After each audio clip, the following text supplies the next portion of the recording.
out there with them for a few minutes. But what I do want to talk about is also when I did talk to the teacher, my daughter's in first grade, she was telling me that, I was asking her, do the kids use computers? And she said, oh, they just fixed them recently.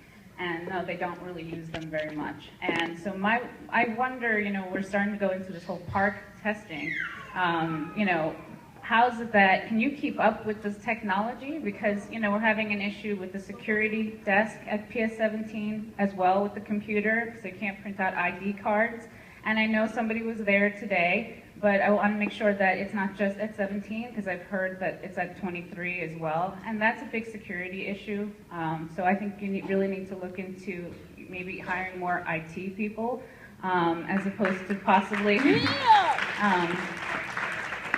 hiring people such as Director of Research Assessment, Planning, and Evaluation, or an Assistant Director of Human Resources, because those are high-level positions, and I think at this point we shouldn't be hiring those types of people, and maybe we should be paying our teachers, and maybe we should be paying for bathroom stall doors and toilets and sinks and things that kids really need, as well as teachers. These are quality of life issues that I think need to be addressed before you start hiring more people at high-level positions. That's it's not right. just those positions, it's the benefits as well.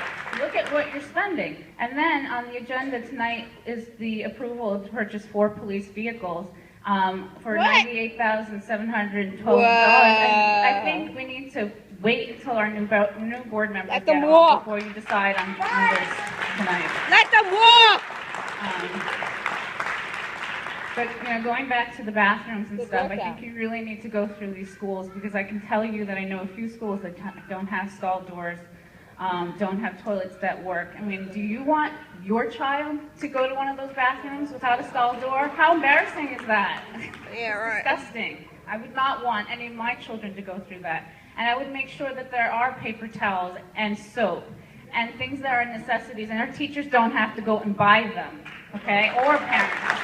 You have enough money in this district for things like that. So when you tell me you're doing thorough inspections, I don't believe you. I really don't. The other thing is with the trailers, with your architects that came by at PS17 the other day, you never told any of the teachers. So they were calling security because they were getting, there's people out there taking pictures, and they didn't even know who they were. Now that affects me. My child's in that trailer. So if you have visitors coming in, you better make sure that they know who's coming when they're coming, all right? And lastly, I'd like to talk about the sustainable, you're approving the Sustainable New Jersey for School certification. I also know that you're working with Sustainable JC, which is the local, nonprofit organization. And I'd like, with Deborah Italiano, I know that you've been speaking with her to do after-school programs with that, and I'd like to encourage you to pass that resolution at the next meeting. Thank you so much.